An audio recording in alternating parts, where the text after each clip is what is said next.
우리는 살아가면서 어릴 적에 있었던 사건들 내지는 인상 깊었던 일들을 기억합니다. 엄마한테 크게 혼났다던가 아니면 죽을 뻔했다가 살아난 일들, 그런 기억 있으실 거예요. 제가 물을 좋아해서 물놀이 하는 걸 좋아하는데 그러다 보니까 3번 물에 빠져 하늘나라 갈 뻔한 적이 있습니다. 그 후로는 물이 두렵더라고요. 그래서 이제 수영을 좀 배우면서 그 두려움을 극복했지요. 자전거 타는 걸 또 좋아해서요. 자전거 타다가도 2번 또 하늘나라 갈 뻔한 적 있죠. 한 번은 제가 교통사고 크게 한 번 난 적 있다고 설명을 해드린 적이 있고, 또 절벽에서도 한 번 떨어진 적이 있습니다. 그 이후로 어머님이 자전거를 안 사주세요. 그래가지고 어떻게 해요? 제가 용돈 모아가지고 몰래 사고 그랬습니다. 이 자전거 타고 바람을 샥 가르면서 다닐 때 굉장히 신이 납니다. 요즘은 오토바이를 타고 싶어요. 그런데 저희 아내가 절대 안 된다고 그래서 못하고 있습니다. 다른 건 기억 못해도 이런 위기 상황 속에 있었던 일들 우리는 기억하곤 합니다. 이삭에게 있어서 만약에 이삭이라면 어떤 사건이 가장 선명하게 기억이 날까 생각해 보면 아마도 아버지가 자신을 번제로 바치던 그 사건일 것입니다. 창세기 22장에 나오는데요. 보통 이 사건을 아브라함의 관점으로 많이들 보시고 믿음의 사람 아브라함으로 인정을 하십니다. 그런데 이때 이삭의 나이가 10대 초반이었어요. 한 12살에서 13살 정도 그렇게 봅니다. 초등학교 대략 5, 6학년 이 정도면 아이들 눈치도 빠르고 알 것 다 알고요. 자기들 하고 싶은 말도 굉장히 논리적으로 잘 합니다. 저도 이 비슷한 시절에 이 본문을 보면서 굉장히 좀 충격을 받았던 기억이 나요. 하나님께서 100세에 낳은 아들, 이 귀한 아들을 하나님께 바치라고 합니다. 어떻게 해요? 하나님 말씀하시니 이 아브라함이 믿음으로 이 아들을 하나님께 바치기 위해서 모리아 산으로 가게 됩니다. 아버지와 함께 이삭이 갑니다. 불과 나무는 있는데 이삭이 보니 아무리 둘러봐도 재물이 없어요. 아버지의 예배하는 모습 속에서 분명히 재물이 있어야 하거든요. 그러니까 이삭이 이상해서 질문을 하게 됩니다. 자, 22장 7절이에요. 창세기. 이삭이 그 아버지 아브라함에게 말하여 이르되 내 아버지여 하니 그가 이르되 내 아들아 내가 여기 있노라. 이삭이 이르되 불과 나무는 있거니와 번제할 어린 양은 어디 있나이까. 이삭이 뭔가 이상해요. 그래서 내 아버지여 라고 부르면서 질문을 하게 되지요. 아버지, 불과 나무는 있는데 왜 번제 드릴 양이 없어요? 이 질문에 아버지 아브라함이 얼마나 마음이 떨렸을까요? 답을 합니다. 8절이에요. 아브라함이 이르되 내 아들아 번제할 어린 양은 하나님이 자기를 위하여 친히 준비하시리라 하고 두 사람이 함께 나아가서 번제할 어린 양은 하나님이 친히 준비하실 거야 라고 이야기합니다. 돌려서 이야기해요. 여러분, 하나님이 친히 준비해서 준 아들이 누구예요? 바로 이삭입니다. 그 이삭을 그렇게 돌려서 말한 거죠. 아버지의 마음이 무거웠겠지요. 여러분, 이렇게 말하는 아브라함의 마음속에 내가 이 아이를 내려칠 때 하나님께서는 알아서 양을 준비해 주시겠지, 그런 마음 없습니다. 그냥 이 아들을 드려야 되니까 하나님이 1순위이기 때문에 준비하는 거죠. 모리아산에 도착했어요. 아버지가 하나님이 준비하신다고 했는데 없어요. 양도 없고 염소도 없어요. 그런데 아버지가 자신을 묶습니다. 그리고 장작을 깔고 그 위에 얹혀놔요. 여러분, 그 과정 속에서 저를 잡으세요 하고 이렇게 가만히 있었을까요? 이삭이? 절대 그렇지 않습니다. 초등학교 5, 6학년이라면 아버지 왜 이러세요? 아버지 살려주세요. 제가 뭘 잘못했어요? 하며 울며 불며 그 자리를 벗어나기 위해서 애를 썼겠죠. 그 모습을 바라보는 아브라함의 마음도 찢어집니다. 결국 칼을 들어서 내리치려고 할 때 하나님께서 급하게 부르십니다. 자, 11절 말씀이에요. 창세기 22장. 여호와의 사자가 하늘에서부터 그를 불러 이르되 아브라함아 아브라함아 하시는지라. 아브라함이 이르되 내가 여기 있나이다 하매. 이 아브라함아 아브라함은요, 2번 반복해서 말씀하시는 것은 급하게 부르시는 겁니다. 그만두어라. 그 아브라함의 순종, 그 순종을 귀하게 보시지요. 그냥 순종이 아닙니다. 하나님이 1순위이기 때문에 100세 주신 이 아들보다 하나님이 더 소중합니다라는 그 믿음의 고백이기 때문에 하나님께서 그만하면 됐다, 너의 마음을 받았다라고 말씀하시며 양을 준비해 주시는 거죠. 여러분, 이날 이삭은 죽음 직전까지 간 겁니다. 이 사건을 어떻게 잊을 수가 있겠어요? 절대 잊지 못하지요. 그런데 어쩌면 그 마음속에 좀 상처가 되지 않았을까요? 아니, 어떻게 하나님은 그런 명령을 하실 수 있어? 그리고 아버지도 어떻게 그걸 순종할 수 있어? 왜 나를 바치려고? 나 그런 하나님 믿을 수 없어요 하고 등을 돌릴 수도 있지 않겠습니까? 그런데 이삭은 그렇게 하지 않습니다. 이삭의 마음속에, 이삭의 삶 속에 하나님을 향한 분노가 없어요. 어떻게 그것이 가능할까요? 예배할 때 하나님께서 이삭의 마음을 만져주셨기 때문입니다. 예배할 때 상처 입은 그 마음을 만져주시고 위로하시고 하나님이 이삭을 얼마나 사랑하시는지를 깨닫게 해주시는 거죠. 여러분, 지난주에 우리 민족은 한이 많다고 그랬어요. 전쟁, 수탈, 갈등, 차별, 그런 여러 가지 어려움 속에서 우리 마음속에 화가 있고 원망하는 마음도 있고 그리고 한이 있습니다. 그것을 어떻게 치유받겠어요? 우리가 예배할 때 하나님께서 만져주시는 거예요. 예배할 때 하나님께서 우리의 마음 가운데 오셔서 우리의 상한 심령을 만져주세요. 행여 부부싸움에 딸지라도 하나님이 만져주십니다. 그래서 내가 아내를 사랑해야지, 내가 남편을 사랑해야지, 그렇게 고백하게 되는 거죠. 여러분, 예배 가운데 우리를 찾아오시고 우리의 상한 마음을 만져주시고 상한 육체까지도 치유하시는 그 하나님을 경험하시는 이 예배의 자리가 되시기를 간절히 축복합니다. 이렇게 어릴 적부터 아버지의 예배의 모습을 보고 자란 이삭, 그렇게 하나님을 경외하는 이삭을 하나님께서 축복하세요. 자, 창세기 26장 12절 13절 말씀 함께 봅니다. 시작. 이삭이 그 땅에서 농사하여 그 해에 100배나 얻었고 여호와께서 복을 주심으로 그 사람이 창대하고 왕성하여 마침내 거부가 되어. 이삭이 농사를 짓습니다. 그런데 100배나 주셨어요. 100배. 그것을 누가 주셨어요? 하나님께서 주셨습니다. 하나님께서 창대하고 왕성하여 마침내 큰 부자로 만들어 주셨어요. 주체는 하나님이 되시지요. 여러분, 하나님을 예배하는 자들에게 하나님은 반드시 복을 주시는 하나님이십니다. 하나님을 경외하며 하나님을 예배하는 그 사람을 하나님 기뻐하세요. 그리고 자녀인 우리에게 복을 주길 원하세요. 시편 128편 1절과 2절입니다. 여호와를 경외하며 그의 길을 걷는 자마다 복이 있도다. 내가 내 손이 수고한 대로 먹을 것이라. 내가 복되고 형통하리로다. 아멘. 하나님을 경외하는 자, 하나님을 예배하는 자에게 하나님께서는 복을 주신다 말씀하세요.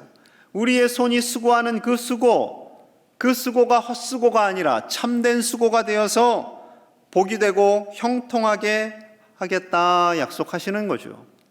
그러면 예수님 믿으면 다 부자가 되나요? 부자도 될 수도 있고 아닐 수도 있습니다. 그런데 하나님께서는 정말 찢어지게 가난하게 하지는 않으세요. 우리를 먹이시는 분이시기 때문에 그렇지요. 그렇다고 부자가 다 좋은 것은 아닙니다.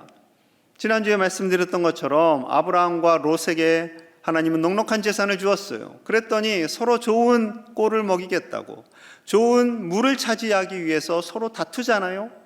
그런데 예배의 사람은 어떻게 합니까? 그 다툼 속에서 양보하는 거예요. 룻, 너 먼저 좋은 땅 가져라, 내가 피하마 하고 그 모든 갈등을 해소하는 거죠. 이것이 복받는 예배자의 모습입니다. 이런 아버지의 믿음이 이삭에게 그대로 흘러갔어요. 이삭이 부자가 되자 문제가 생깁니다. 14절 15절이에요. 양과 소가 떼를 이루고 종이 심이 많으므로 블레셋 사람이 그를 시기하여 그 아버지 아브라함 때에 그 아버지의 종들이 판 모든 우물을 막고 흙으로 메웠더라. 양과 소가 떼를 이루고 종도 많고 정말 부하게 되었어요. 그랬더니 블레셋 사람들이 시기합니다. 시기. 여러분, 우리가 잘 될 때요, 그 누군가는 또는 대적들은 시기하고 분을 내죠. 그리고 아버지 아브라함의 때 팠던 우물들을 다 메워버립니다. 황당한 일이죠. 그런데 더 큰 어려움이 찾아와요. 16절 봅니다. 아비멜렉이 이삭에게 이르되 내가 우리보다 크게 강성한 즉 우리를 떠나라. 이 아비멜렉은 그랄 땅의 왕입니다. 이삭, 너가 너무 커졌어. 너무 부자가 됐어. 너 위험 대상이다. 강제 추방이다. 떠나라. 이렇게 된 거예요. 여러분 농사를 지었잖아요. 좋은 땅도 있고 우물도 있는데 이것을 두고 떠나라는 거예요. 재산 다 포기하고 떠나라는 거예요. 어떻게 이것을 쉽게 받아들일 수가 있습니까? 쉽지 않은 내용이죠. 여러분, 이 아비멜렉과 블레셋 사람들의 마음속에는 시기와 질투가 일어났어요. 여러분, 우리가 잘 될 때 때로는 시기와 질투가 일어나는 경우가 있습니다. 여러분, 사촌이 땅을 사면 배가 아프다라는 속담이 있지요. 어쩌면 우리 조상들은 그냥 그건 당연한 것이다, 배가 아픈 거야, 그렇게 생각할 수도 있겠지만, 여러분, 우리 그리스도인들은요, 이것을 바꾸셔야 돼요. 사촌이 땅을 사면 기쁘다. 여러분, 기뻐하셔야 돼요. 우리 김지사님의 집이 잘 됐대, 그 신랑님이 승진할 때, 그 김지사님의 가정이 땅을 살 때, 아파트를 살 때 같이 박수 치며 좋아하셔야 돼요. 박수는 치는데 조금 배가 아파. 그럼 안 되고 축복해 주는 거죠. 그것이 하나님을 믿는 교회 공동체의 모습입니다. 힘든 일이 있을 때 함께 아파해 주고 함께 위로하고, 즐거운 일이 있을 때 함께 즐거워하는 것, 그것이 하나님이 기뻐하시는 공동체의 모습이죠. 저희 딸이 고3인데 고3 아이들 또 재수하는 친구들 있잖아요. 또 연말 되면 그게 그렇게 궁금해. 어떻게 됐는지 묻지 마시고 기도만 해주시면 됩니다, 여러분. 그리고 좋은 소식이 들릴 때 축복해 주는 거예요. 잘 됐다고, 잘 됐다고. 우리 공동체가 그런 아름다운 믿음의 공동체 될 수 있기를 간절히 축복합니다. 자, 왕이 떠나라고 하니까요, 이삭은요 아무 말 없이 떠납니다. 자, 17절 볼게요. 이삭이 그곳을 떠나 그랄 골짜기에 장막을 치고 거기 거류하며. 자, 농사를 지었던 평평하고 좋은 땅을 버리고 골짜기, 꼴짝이라고 하죠. 꼴짝. 농사 짓기 어려운 곳으로 들어가는 거예요. 여러분, 이 모습을 본 그의 두 아들 에서와 야곱이 어느 정도 장성했을 그때 아버지가 초라하게 그 재산을 다 정리하고 가는 모습을 보며 좀 자존심이 상할 수도 있었겠죠. 아, 우리 아버지 힘도 없네. 가란다고 진짜로 저거 다 두고 떠나시네. 그렇게 생각할 수도 있었을 것입니다. 게다가 집요하게 블레셋 사람들이 쫓아다니면서 우물을 다 막아요. 아버지 아브라함 때 목축업을 했어요. 양과 소와 염소에게 물을 줘야 됩니다. 우물은 없어서는 안 돼요. 너무나 소중한 것이지요. 또 사람도 마셔야 되니까. 그런데 그것을 다 막아요. 자, 19절 20절 봅니다.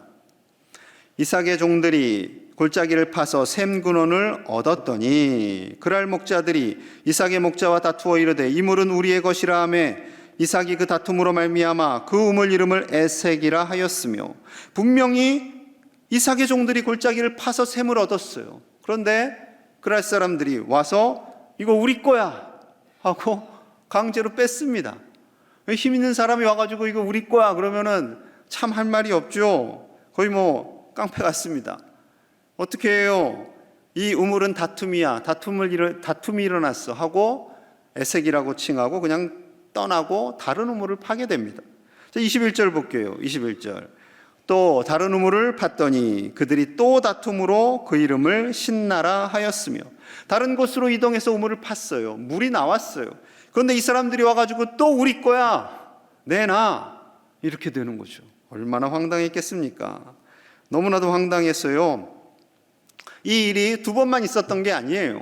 계속해서 반복되는 일이었습니다. 자, 이동을 하는데 사진을 좀 보여주시면, 저 동그라미 친 그랄에서 세모친 부엘세바까지 어쩔 수 없이 쫓겨서 저 먼 거리를 이동하게 되는 겁니다. 여러분, 4,000년 전에 우물 파는 일이 쉬웠을까요? 쉽지 않았겠죠. 물론 종이했다 할지라도. 여러분, 이삭이 자신의 재산, 땅, 우물, 이거 다 두고 떠날 수 있는 이유가 무엇이었을까요? 아까 읽었듯이 복을 주시는 분은 하나님이심을 분명히 알았기 때문입니다. 농사의 100배를 주시는 분이 하나님이심을 분명히 알았던 거죠. 우물을 파면 나오게 하시는 분은 하나님이심을 굳게 믿었습니다. 우리의 길을 인도하시는 분은 하나님이심을 믿었던 거죠. 아무리 블레셋 사람들이 자신들을 방해해도 하나님께서 책임져 주신다라는 그 믿음을 가지고 나아가는 거죠. 22절 우리 함께 봅니다. 22절 시작. 이삭이 거기서 옮겨 다른 우물을 팠더니 그들이 다투지 아니하였으므로 그 이름을 르호봇이라 하여 이르되 이제는 여호와께서 우리를 위하여 넓게 하셨으니 이 땅에서 우리가 번성하리로다 하였더라. 아멘. 또 옮겨서 우물을 팠더니 물이 나왔어요. 그런데 놀랍게도 이때부터 블레셋 사람들이 그랄 사람들이 와서 쫓아내질 않습니다. 어떻게 이런 일이 벌어졌을까요? 하나님이 일하시는 거죠. 하나님께서 이삭에 가는 길을 평탄하게 합니다. 그래서 이곳 이름을 르호봇, 하나님이 넓게 해주셨다, 하나님께서 우리를 보호하여 주셨다, 하나님께서 우리의 걸음을 인도해 주셨다라고 칭하게 되는 거죠. 여러분, 우리의 인생 가운데도 얼마든지 이런 일이 있을 수 있습니다. 사단이 우리를 공격하기도 하고요, 대적이 나타나기도 하고요, 몸이 아프기도 하고요, 재정의 어려움을 당할 때가 있지요. 여러분, 그럴 때 낙심하거나 분노하지 마십시오. 하나님께서 반드시 우리의 삶을 책임져 주시고 예배하는 자의 인생을 복되게 하실 줄로 믿습니다. 그 하나님을 신뢰하셔야 돼요. 때로는 어려움이 있지만, 때로는 몸이 약해지지만 하나님은 결코 우리의 예배와 기도를 잊지 않으시고 이곳 가운데 임재하셔서 우리를 치유하시고 회복시켜 가시는 그 놀라운 하나님의 은혜의 손길을 경험하시는 우리 제1의 가족들 다 되시기를 간절히 축복합니다. 이삭은 우물에 연연하지 않았어요. 손해를 보더라도 불평하지 않았어요. 손해를 입히는 사람들과 싸우지 않았어요. 하나님의 인도하심을 따랐어요. 그러니 하나님 보시기 얼마나 이뻤을까요? 자, 24절 함께 봅니다. 시작. 그 밤에 여호와께서 그에게 나타나 이르시되 나는 내 아버지 아브라함의 하나님이니 두려워하지 말라. 내 종 아브라함을 위하여 내가 너와 함께 있어 내게 복을 주어 내 자손이 번성하게 하리라 하신지라. 아멘. 그 밤에 하나님의 타이밍은 정확합니다. 아브라함에게도 정확한 타이밍에 하나님 나타나 주셨잖아요. 내가 너의 아버지 아브라함의 하나님이다. 내가 너와 함께 할 거야. 내가 너에게 복을 줄 거야. 내가 너 자손에게 번성함을 줄 거야 라고 약속하시는 하나님, 아버지 아브라함에게 주셨던 그 약속을 다시 한번 각인시켜 주십니다. 이삭이 얼마나 감격스러웠을까요? 얼마나 감사했을까요? 그래서 그의 반응이 25절에 있어요. 우리 다시 한번 함께 볼게요. 시작. 이삭이 그곳에 제단을 쌓고 여호와의 이름을 부르며 거기 장막을 쳤더니 이삭의 종들이 거기서도 우물을 팠더라. 아멘. 거기서도 물이 나왔어요. 어떻게 반응을 했어요? 그곳에 제단을 쌓고 하나님의 이름을 부르고 예배합니다. 하나님 감사합니다.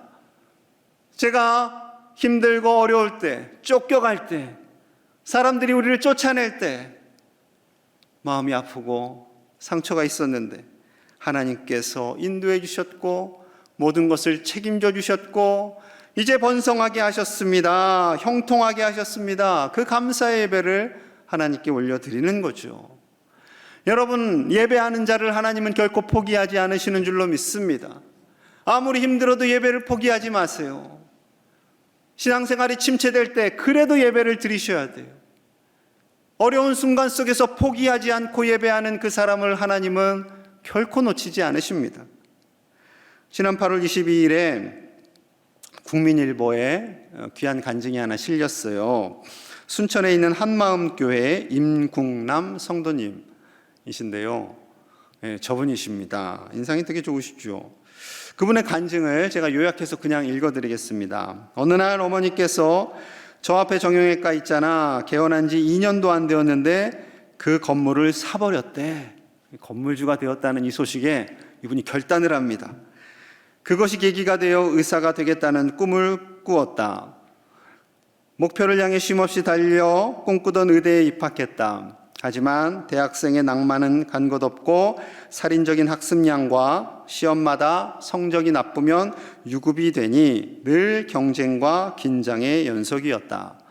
극심한 스트레스 해소의 돌파구를 찾다가 락밴드를 결성하여 머리를 기르고 음악에 심취하며 술을 즐겼다. 술로 모든 것을 풀던 여름방학 때였다. 혼자 도서관에 남아 심각하게 삶에 대해, 인생에 대해 고민하고 있었다. 문득 힘든 의대 생활을 하면서도 기쁨이 있고 확신을 가지고 복음을 전하던 한마음교회 다니던 같은 과 친구가 생각이 났다. 그 교회와 그 친구라면 내 고민을 해결해 줄 것 같은 느낌이 들어 한마음교회를 찾아갔다. 예수님이 사람으로 이 땅에 오신 전능자 하나님이시라는 것, 삼위일체 하나님에 대해서 전혀 들어본 적이 없었던 말씀이었는데 나에게는 큰 충격으로 다가왔다. 예수님이 역사 속의 실존 인물이고 구약의 예언이 그대로 성취되었다는 것을 확인하며 하나님은 정말 살아계시고 예수님을 믿으면 나의 모든 문제가 해결될 수 있다는 확신이 들었다. 예배를 드리며 하나님의 놀라운 은혜를 체험했다. 그렇게 기쁘게 신앙생활을 하며 락 음악을 접고 밴드를 해체했다. 술을 끊고 동기들, 후배들, 교수님, 복사실 아줌마에게도 복음을 전했다. 술 친구들은 나를 피해 다녔다. 새벽 해장술을 먹으러 갈 때 보던 교회차를 이제는 내가 타고 새벽 기도를 다니게 되었다. 그렇게 신앙생활에 집중하며 의대를 졸업하고 인턴과 레지던트를 지나 전문의가 되었다. 이제 부모님 용돈도 두둑하게 드리고 아들, 딸을 세상의 1%의 사람으로 만들 수 있겠다는 욕망이 타올랐다.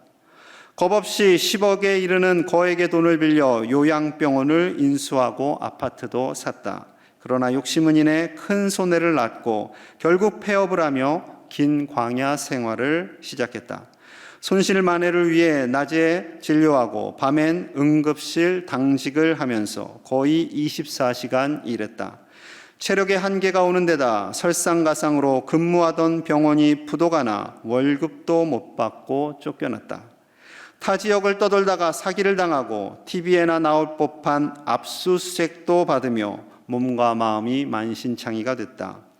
그러다가 의원을 개헌했다. 빠르게 병원이 자리를 잡으며 빚도 갚고 경제적으로도 안정되었다.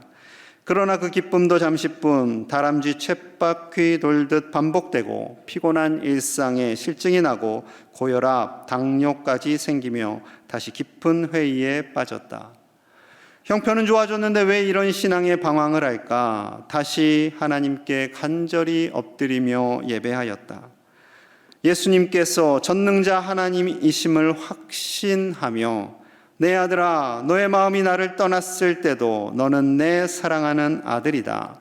이제 내게로 돌아오라 라는 마음이 하나님의 음성과도 같이 들렸다.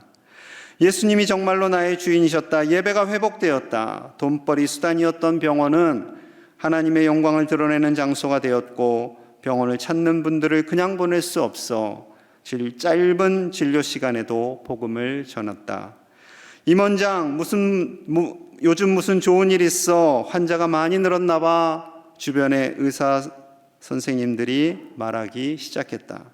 돈과 성공을 좇아 방황하며 인생을 허비하던 나를 영혼까지 치료하는 의사로 만들어주신 하나님께 감사드린다. 여러분, 의사가 되면 다 행복하고 잘 되고 그럴 것 같죠? 그렇지 않습니다. 우리 인생에요, 다 어려움이 있고 아픔이 있고 고난이 있습니다. 그러나 예배를 포기하지 않고 하나님을 찾는 자를 하나님께서는 건져주시고 돌봐주시고 인도해 주시는 줄로 믿습니다. 우리 삶 속에 아픔이 있습니다. 상처도 있고요, 눈물도 있습니다. 고난이 찾아옵니다. 때론 대적이 나타나서 정말로 우리를 쫓아낼 수도 있어요. 아무리 그렇다 할지라도 하나님을 포기하지 않고 예배를 포기하지 않는 저와 여러분들 되시기를 간절히 소망합니다. 하나님은 예배하는 자를 찾으시고 그에게 반드시 복을 주시고 반드시 형통한 삶으로 인도하여 주실 줄 믿습니다. 그 하나님을 바라보시는 저와 여러분들 되시기를 간절히 축복합니다. 우리 함께 마음을 모아서 기도하겠습니다. 하나님은 예배하는 자를 축복하십니다. 우리가 예배할 때 우리를 만나 주십니다. 우리의 상한 마음과 육체를 회복시켜 주시는 그 하나님, 우리의 모든 재정의 어려움도 극복하게 하시는 하나님, 그 하나님으로 위로받고 치유받고 회복되는 역사가 이 예배 가운데 일어나게 하여 주시옵소서. 하나님 앞에 납작 엎드려 간구하는 우리가 되기를 원합니다. 아버지여, 우리의 간절한 기도를 들어 응답하여 주시옵소서. 우리가 우리 자녀손들이 그렇게 예배자가 되게 하여 주시옵소서. 또한 우리 부흥회를 위해서도 함께 기도합니다. 부흥회 가운데 주실 하나님의 은혜를 사모하며 우리 함께 간절히 기도하겠습니다. 하나님, 우리를 불러 예배자가 되게 하심을 감사합니다. 예배하는 우리에게 복을 주시고 우리의 상한 심령을 위로하시고 치유하시며 아픈 몸을 회복시켜 주실 줄로 믿습니다. 재정의 모든 어려움도 하나님께서 건져주실 줄로 믿습니다. 아버지여, 우리를 붙들어 주시옵소서. 아무리 삶이 곤고하고 어렵다 할지라도 예배를 포기하지 않게 하시고 예배 때마다 하나님 만나게 하시고 은혜 받고 회복되는 놀라운 역사가 일어나도록 이 시간 임재하여 주시옵소서. 부흥회를 주시니 감사합니다. 부흥회를 통하여 하나님 주실 은혜를 사모합니다. 회개와 결단과 치유와 회복이 일어나는 놀라운 시간이 되게 하여 주시옵소서. 강사 목사님을 코로나로부터 자유케 하여 주시고 안전하게 보호하여 주시옵소서. 예수님 이름 받들어 간절히 기도하옵나이다. 아멘.